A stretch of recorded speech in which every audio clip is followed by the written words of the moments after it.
Can you hear that? We're fostering a kitten and apparently Tyler's upstairs poking it with needles. He's crying.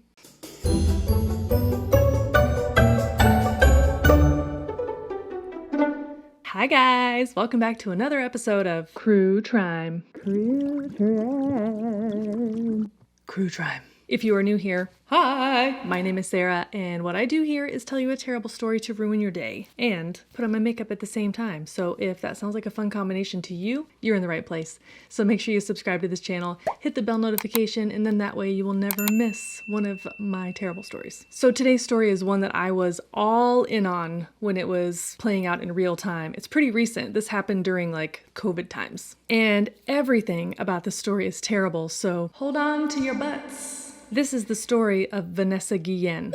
Also, yes, I'm putting on makeup, but I don't mention the makeup, so if you see anything that you like, just look down in the description box, click the link, and it'll take you to it so you can see what it is. At 8 p.m. on Wednesday, April 22nd, 2020, Myra Guillen became worried about her 20-year-old sister Vanessa. She hadn't been able to get a hold of her all day, and Vanessa and her siblings were incredibly close. She was a constant texter, always on the phone. She was very quick with replying to her sisters throughout the day, but not that day. In fact, the calls actually were going straight to voicemail, which was not normal. Myra had also spoken to Vanessa's fiancé, Juan, who lived in Houston, and their normal routine was to speak every day at noon, but he hadn't heard from her either. Vanessa was an active duty soldier in the United States Army. At the time, she was a private first class and stationed at Fort Hood, Texas. She worked in the armory doing small arms repair and artillery, and Vanessa lived in the barracks on the base during the week, and she would drive home to Houston every weekend. So like I said, this was a Wednesday. Remember, this was COVID times, so only essential people were working. You know, everybody was social distancing. So she wasn't scheduled to be in that day, but something needed to be done, some kind of essential report. So she was called in, but it was only going to take a couple of hours to complete the work. So I don't even think she put on a uniform that day. I think she was just like in gym gear. Anyways, so the day goes on. Myra can't reach her sister. Nobody can. She's getting very worried. So she called their parents. They hadn't heard from her either. At this point, they decided to call the unit at Fort Hood to try to track her down. You know, surely they'd know where she was. The sergeant who answered the phone that evening wasn't super helpful. You know, he said that Vanessa had been sent in earlier that day to do some work, but he hadn't seen her since, and he wasn't alarmed. All the red flags were popping up for the Guillen family. You know, it was very unlike Vanessa to not respond, to not be online, to not be on social media. Her phone was going straight to voicemail. Like, all of it was crazy. And also, nobody had seen her for hours. Well, they met around the dinner table and decided what to do. They were going to pack up and drive to Fort Hood. So Myra and a couple others got in the car and drove the 3.5 hours. Juan, her fiance, was checking her social media, like refresh, hoping that she would have posted something at some point. Nothing. So who was Vanessa? I'm glad you asked. Vanessa Guillen was born on September 30th, 1999 in Houston, Texas, to Gloria and Rogelio Guillen. Did I say that right?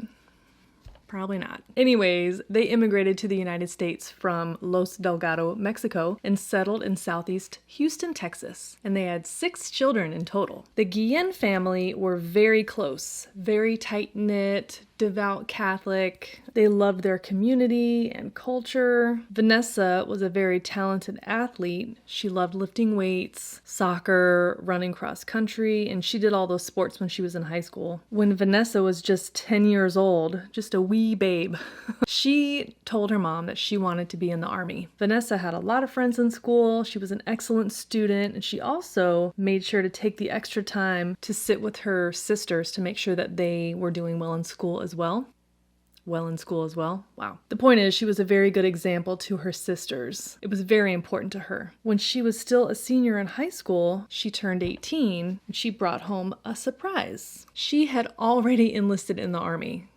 Girl, right after high school graduation, she went to boot camp, and Myra was there when she graduated. She said Vanessa was all smiles. It was such a happy day. When she found out that she was going to be stationed in Fort Hood, Texas, 3-ish hours away, her family was super happy because she was going to be close to home. Her fiance, Juan, they met actually at a quinceañera, like a birthday party. Juan said that Vanessa was the most fearless and brave person he'd ever met. Although they were very young, they were very much in love and their families supported it. They were very happy when they got engaged. They had only been engaged a short time before this all occurred. Okay, so let's back it up a little bit. When Vanessa got to Fort Hood, her mom started noticing a change in her pretty immediately. She wasn't sleeping well, she had a little bit of bags under her eyes, and she was starting to lose weight and get skinny, Her mom would ask her over and over, is everything okay? What's going on? And Vanessa would say, it's fine, I'm fine, don't worry about it. But she did say she didn't really like it at Fort Hood. So that kind of went on for a time until finally one day her mom was able to pull it out of her. Vanessa took her mom into, a private room and sat her down and said, I'll tell you, but you have to be brave because it's bad. And it's hard. She told her mom that she was being sexually harassed by a superior on the base, somebody that she worked for. Well, her mom wanted to know who, she was going to make some calls. Whose head does she need to remove, But Vanessa wouldn't name names, She said that saying anything would just make things worse. And she'd already tried to report it and been called a liar, so... Vanessa told her these things in confidence. Gloria kept her secret until April 22nd. That's when the alarm bells really started to go off for her. By the way, at the time, sexual harassment complaints were handled within the chain of command. What that means is that whether or not a case is going to be prosecuted, move forward, that's all decided by the command. Just think about that. What happens when somebody who's in the chain of command is the person who is the offender to the victim? Do you think anything is going to be done about it? No. Also, do you think that every command is super excited to air all their dirty laundry out? Maybe they'd prefer to handle things internally with, mediation or counseling quietly, or not at all. Okay, anyways, so they can't get a hold of Vanessa. They've decided they need to take action themselves. So Myra and others decided to go in person. They arrived at Fort Hood late in the evening, 3 a.m. Wow, that is very intense. What am I doing? Oh, God. Well, they weren't able to get anybody on the phone in the middle of the night. They did make a call, and the person was like, come back in the morning. So they did. By 8 a.m., they met with leadership, and they were told that Vanessa's car was in the parking lot, and her car keys, barracks key, ID card, and wallet were found in the armory where she was working earlier that day. And that's it? And that's it? Nothing suspicious and weird about that. The military police offered for Myra to, go into Vanessa's barracks room, look around, see if anything was missing, which not a great plan if that's evidence gathering preservation. Now, according to the Army's official statements, the 3rd Cavalry Regiment in Fort Hood began searching for Vanessa after it was determined that she wasn't in the area and not responding to phone calls. The official statement is actually worded very carefully. It says that on the evening of April 22nd, that they made contact with the family, which makes it sound like they initiated it, but did they? So the Army claims that Vanessa was immediately reported missing after leaders' checks in the barracks discovered that she was gone. And when the local search for her didn't turn up anything, they turned the case over to CID, Criminal Investigation Division. Either way, after meeting with Myra on April 23rd, 2020, CID had taken over the case. And with those resources, a full-scale search was launched across the entire post, including the ground, air, and water. Myra has also said that while they were there at the police station, they were bringing in some of the soldiers that Vanessa had worked with or made contact with, recently, coworkers and friends, to see what they knew. And one soldier, a young black man, stood out to Myra, gave her the heebie-jeebs, This guy was 22-year-old Aaron Robinson, a specialist. Well, we'll come back to that. Okay, so back to Myra. She's scared, confused, and like pretty pissed off. The army was being weirdly tight-lipped about the whole thing, not sharing any information. Like, how does a soldier go missing on a military base? She didn't wander away. You know, her car, her keys, her wallet, all of that was there. CID says that they can't tell, everything. They have to maintain the integrity of the investigation, which I get, but it was all just very sketchy to the Guillen family. To them, it seemed like the problems were coming from the inside. So, distraught and desperate to find Vanessa, the Guillen family started papering the state of Texas with missing posters. And they also turned to social media for help. Local news reporter Olivia Lavada saw the initial Twitter post and picked up the story for a segment on the evening news. As the days went on, rumors started to swirl about Fort Hood. There were conflicting tips coming in about where Vanessa had last been seen, what she was wearing, and the command climate there at Fort Hood. Things were not good. Billboards and posters started to pop up all over town. More people joined the search, and the story got bigger and bigger. And by now, the army started making press releases. One asked for information, from the public, help, and others offered rewards for information leading to Vanessa's whereabouts. The rewards kept increasing. The army statement officially says that they maintained continuous contact with the Guillen family and provided timely updates as they were available. But that's not the vibe you get when you watch these interviews with the Guillens. They started actively working with anyone and everyone they could, including their congressional representative, who set up a phone call with the base commander. During that call, they made their concerns known, of course. Where the fuck is Vanessa, and why can't you tell us what happened to her? And also, they brought up the sexual harassment. It was also around this time that the Guillen family lawyered up. Now, enter Texas EquiSearch. So, Texas EquiSearch is a nonprofit search and recovery organization that was founded by Tim Miller. Tim's daughter, Laura, at 16 years old, was kidnapped and eventually murdered. But it took a year to find her, and they were just searching and searching, and it was just terrible. After going through that unimaginable ordeal, he started the company EquiSearch with the focus of being able to help families find closure and find their loved ones. When the company first started, they were mainly using horses because of the rural, hard-to-get-to areas in Texas, but they did eventually expand into using ATVs, boats, drones, aircraft, ground-penetrating radar, all the things. To date, they have aided in over 2,000 searches, locating 500 people safely and recovering 250 remains. So the efforts to find Vanessa weren't limited to military resources. There was civil authorities and also private citizens and organizations that were joining the effort too. On May 1st, 2020, the protests started, and they were loud in front of the East Gate at Fort Hood. Vanessa was a young woman, a soldier, and she had gone missing. She was everyone's daughter, sister, niece, best friend.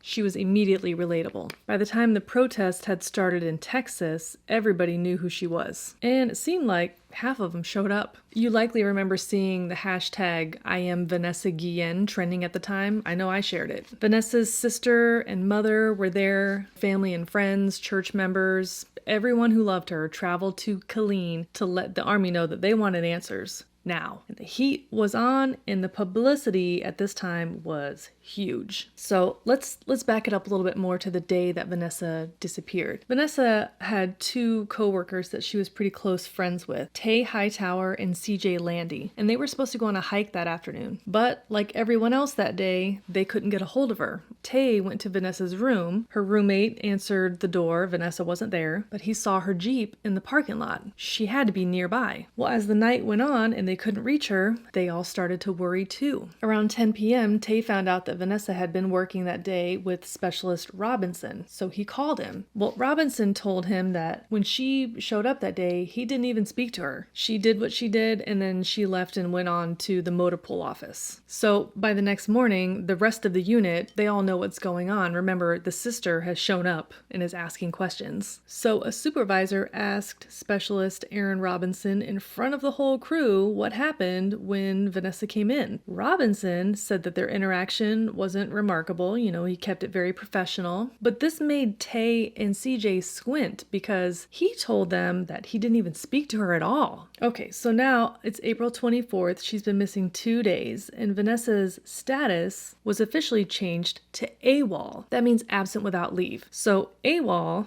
is like a negative disciplinary connotation. It means that you left on your own accord.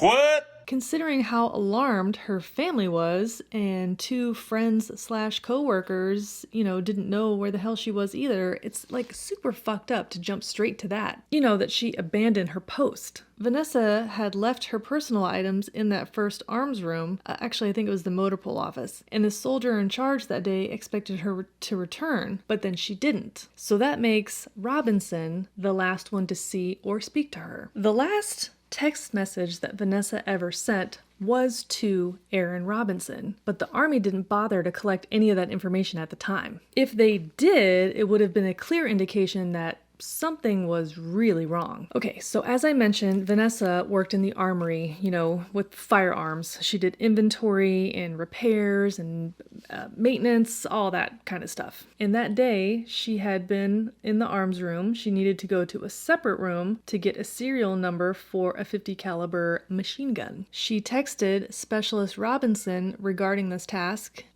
She sent that message at 10:23 a.m. and then at 11:30 a.m. Robinson closed the armory room and left for the day. When CID formally interviewed Aaron Robinson, he told them that on the day in question, Vanessa completed the task that she needed to do in the arms room, and then she left. And when he was done for the day, he closed it up and went to his home off base where he lived with his girlfriend, Cecily Aguilar, and the two spent the evening together. On May 18th, 26 days after Vanessa disappeared, by the way, witnesses told CID investigators that they saw Aaron Robinson leaving the arms room that day, April 22nd, with a Pelican case, like a tough box.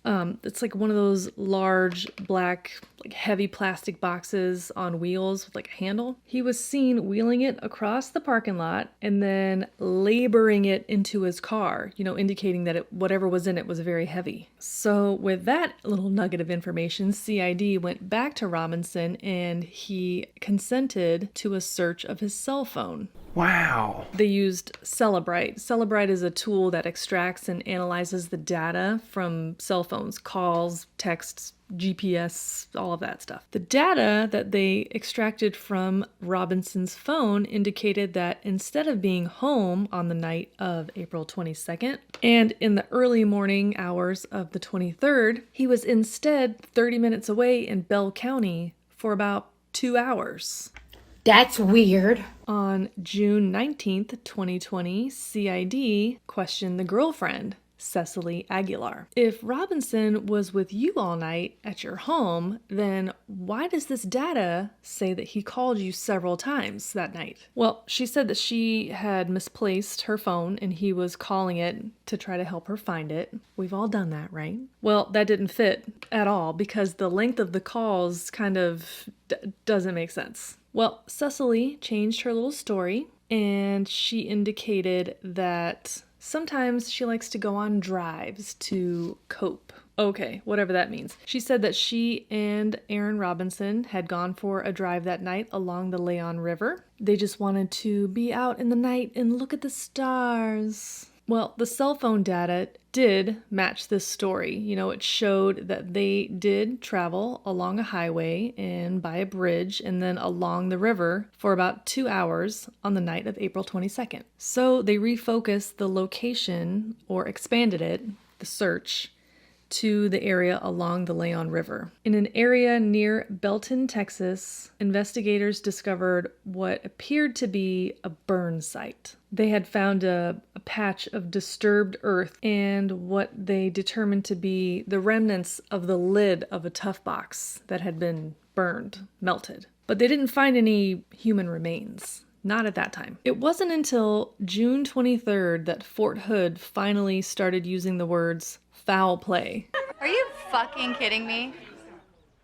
You don't say. Well, on June 30th, 2020, contractors that were working on a fence by the Leon River found what looked to be human remains scattered about. They had been placed in concrete-like substance and buried. The day of that discovery was actually Myra's birthday, and she got a call from Tim Miller from EquiSearch letting her know that they had found something. And at that point, the search was suspended until they could identify positively these remains. Meanwhile, our boy Robinson was restricted to the barracks, but not because of any connection to Vanessa's disappearance, of course. He had actually violated the COVID-19 quarantine policies. They locked him up in the barracks and wouldn't let him leave as punishment. He was just kind of parked there, playing video games. He had a cell phone. I mean, what a terrible punishment. CID at this point was monitoring his cell phone. When the Army learned about the discovery of those human remains, they started getting nervous that Robinson might run. Around 5 p.m. that evening, they put an unarmed guard, just some random guy on duty that day, I guess. They put him at the door to make sure Robinson didn't go anywhere. There was also a text chain that got sent out saying that if Robinson tried to escape, they needed to tackle his ass and call the MPs. But the person that was there that day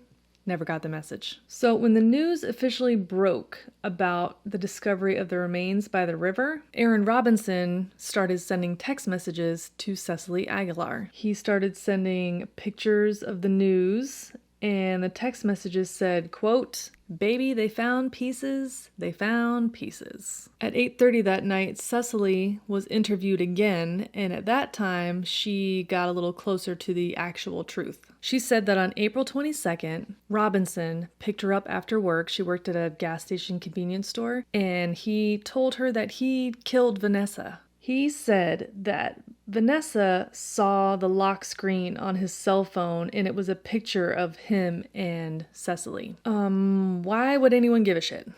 Well, it turns out that Cecily was technically married to someone else, another soldier. His name was Keon Aguilar, and Keon and Aaron had been friends and co-workers, BT dubs. Aaron actually at one point became their roommate. Well, shocker, Cecily and Keon started having problems. Wonder why.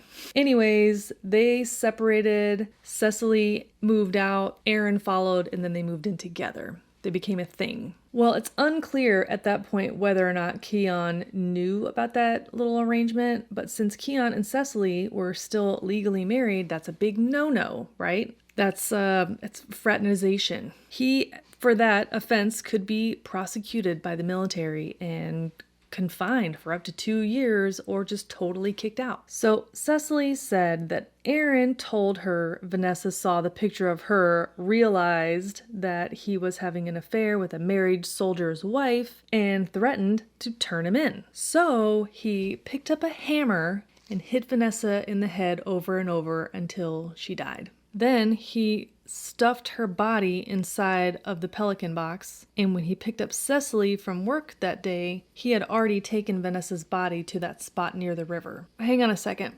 Pause. How the hell did he clean up all of that blood within an hour? Like 40 minutes. In an armory. You guys, head wounds bleed a lot. And he described repeatedly striking this woman in the head with a hammer, so there would have been a considerable amount of blood splatter. Anyways, she said that when they got to the site down by the river, he opened up the Pelican box and showed her the dead body inside. She later identified that person to be Vanessa Guillen. He told her that he needed help disposing of the body, and what they needed to do was cut her into smaller pieces and then burn her. So they did, using a machete and a small hatchet. They cut her into manageable pieces. They attempted to burn her body, but it wouldn't stay lit. They dug 3 holes, shallow holes, in the ground and buried the body parts. While they were driving away, they threw the tools out the window, the machete, the hammer, and the hatchet. Oh, and Vanessa's phone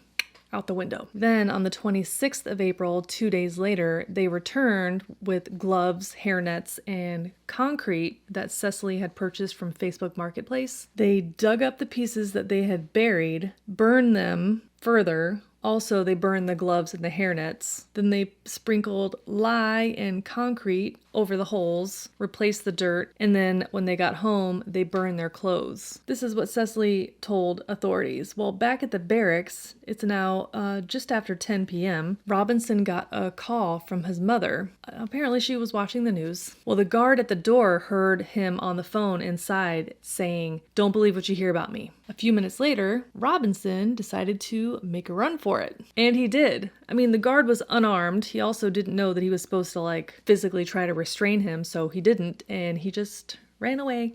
Okay, so Cecily has totally rolled over, and told as much story as she knows. Then they had her make a controlled call to Aaron. He never denied anything about what happened with Vanessa or the whereabouts of her body or condition of her body. Cecily continued helping the police try to locate Aaron, who was now literally on the run. At 1:17 a.m., Aaron was found walking in the 4700 block of East Rancier Avenue in Killeen, Texas, about 10 miles from Fort Hood. When law enforcement officers approached, he pulled out a pistol and shot himself in the head. So on July 2nd, 2020, about 2 days after that discovery of remains, they were confirmed to indeed be those of Vanessa Guillen. And the Guillen family called for a congressional investigation of Fort Hood. Okay, so 24-year-old Cecily Aguilar was arrested and charged with accessory to murder after the fact and 3 counts of false statements. I mean, didn't she help law enforcement? What's the deal? Don't feel bad for her. She cooperated with law enforcement, but she was involved after the fact. And y'all, her Instagram, this woman helped her boyfriend to mutilate and conceal a murdered woman that she had never met before. When you look at the timeline for these posts that she made on Instagram, it's like one of them's 2 or 3 days later. She's making cryptic, dark, weird posts. It's just really tacky and gross. Just as I thought. Trash. I mean, like the rest of us, she had absolutely seen Vanessa's family everywhere, all over the news, desperately trying to find their daughter, their sister. And she knew exactly where she was and didn't say a fucking word. Well, I mean, not until she had to. A lot of time has passed, and after 2 years of being held in pretrial confinement, Cecily's defense team tried to get her charges thrown out on the grounds that she had not been given a fair and speedy trial. That was denied. On December 22nd, 2022, Cecily decided to plead guilty to all the charges. The state has accepted her plea, and her sentencing hearing is scheduled for August 14th, 2023, so keep your eyes peeled for that. She is facing up to 30 years in prison. The Guillen family believes that Aaron Robinson is the person or one of many people who were sexually harassing Vanessa. They also believe that Vanessa was sexually assaulted that day in the armory, and that was the real reason that she was killed, to cover up that evidence, not because she saw some cell phone background picture.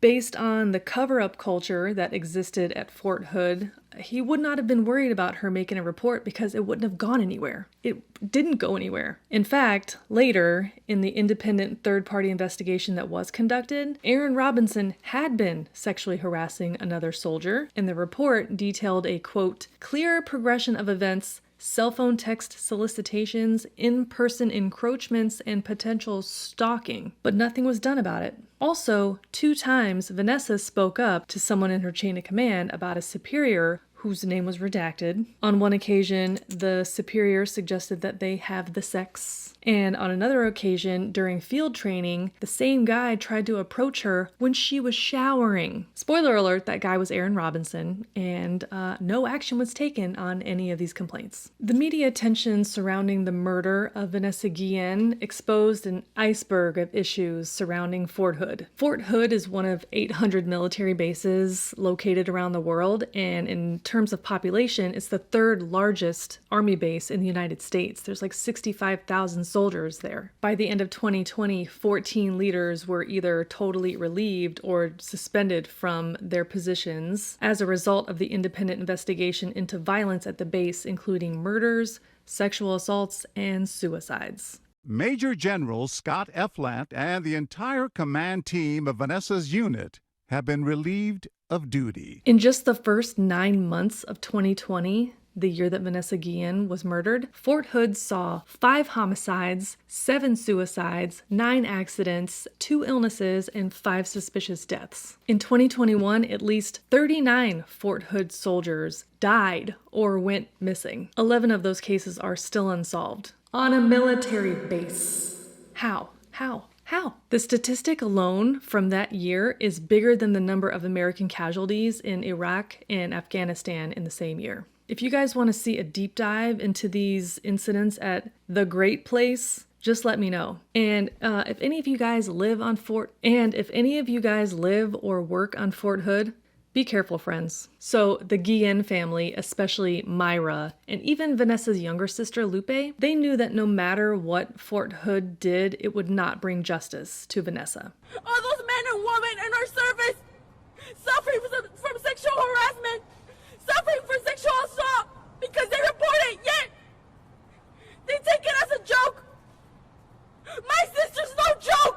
The way that the military handled sexual assaults and harassment claims at the time wasn't protecting victims. As I mentioned, those crimes were controlled within the chain of command, and if they didn't think the case was winnable, they wouldn't bother at all. And by the way, sexual harassment wasn't even defined as an offense in the Uniform Code of Military Justice. That's the set of laws that are specific to the military. The Guillen family mobilized, and with the help of their attorney and some allies on the Hill, including Representative Jackie Speer and Senator Kirsten Gillibrand, they worked tirelessly to make substantial changes even before a year had passed since Vanessa's death. The first iteration of the I Am Vanessa Guillen bill, it made it through the House, but it failed on the Senate floor, but nevertheless, they persisted. On December 15th, 2021, President Biden signed the Vanessa Guillen bill into law, and these provisions made their way into the 2022 National Defense Authorization Act, which effectively changed the Uniform Code of Military Justice. When the bill was passed by both the House and the Senate, it was more like a relief. We had worked so hard for the last 2 years to be able to get Congress to agree on something, and in this case it's bipartisan, which is super important. Sexual harassment is now officially a criminal act in the military, and the authority to make decisions about sexual harassment and sexual assault cases has been removed from the chain of command. So military commanders still have the authority and responsibility to prosecute the cases, but the decision to do it isn't theirs anymore. It goes to a special prosecutor. So basically, there's a lot more oversight. There ain't no sweeping it under the rug anymore. These changes that were made to the UCMJ represent the most transformative military justice reform in history. And that is the story of Vanessa Guillen.